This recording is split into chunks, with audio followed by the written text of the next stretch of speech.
சங்கீதம் 5வது அதிகாரம். கர்த்தாவே, என் வார்த்தைகளுக்கு செவிகொடும், என் தியானத்தை கவனியும். நான் உம்மிடத்தில் விண்ணப்பம் பண்ணுவேன். என் ராஜாவே, என் தேவனே, என் வேண்டுதலின் சத்தத்தை கேட்டருளும். கர்த்தாவே, காலையிலேயே என் சத்தத்தை கேட்டருளுவீர். காலையிலேயே உமக்கு நேரே வந்து ஆயத்தமாகி காத்திருப்பேன்.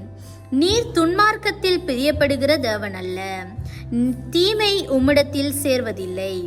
வீம்புக்காரர் உம்முடைய கண்களுக்கு முன்பாக நிலை நிற்க மாட்டார்கள். அக்கிரமக்காரர் யாவரையும் வெறுக்கிறீர். பொய் பேசுகிறவர்களை அழிப்பீர். இரத்த பிரியனையும் சூதுள்ள மனுஷனையும் கர்த்தர் அருவருக்கிறார். நானோ உமது மிகுந்த கிருபையினால் உமது ஆலயத்திற்குள் பிரவேசித்து உமது பரிசுத்த சன்னதிக்கு நேரே பயபக்தியுடன் பணிந்து கொள்ளுவேன். கர்த்தாவே, என் சத்துருக்களின் நிமித்தம் என்னை உம்முடைய நீதியிலே நடத்தி எனக்கு முன்பாக உம்முடைய வழியை செவ்வைப்படுத்துவீர்.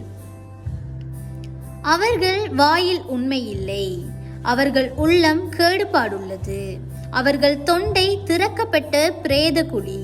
தங்கள் நாவினால் இச்சகம் பேசுகிறார்கள். தேவனே, அவர்களை குற்றவாளிகளாக தீரும். அவர்கள் தங்கள் ஆலோசனைகளினாலே விழும்படி செய்யும். அவர்கள் துரோகங்களினுடைய திரட்சியின் நிமித்தம் அவர்களை தள்ளிவிடும். உமக்கு விரோதமாய் கலகம் பண்ணினார்களே. உம்மை நம்பியிருக்கிறவர்கள் யாவரும் சந்தோஷித்து எந்நாளும் கெம்பீரிப்பார்களாக. நீர் அவர்களை காப்பாற்றுவீர். உம்முடைய நாமத்தை நேசிக்கிறவர்கள் உம்மேல் களி கூறுவார்களாக. கர்த்தாவே, நீர் நீதிமானை ஆசீர்வதித்து காருண்யம் என்னும் கேடகத்தினாலே அவர்களை சூழ்ந்து கொள்ளுவீர்.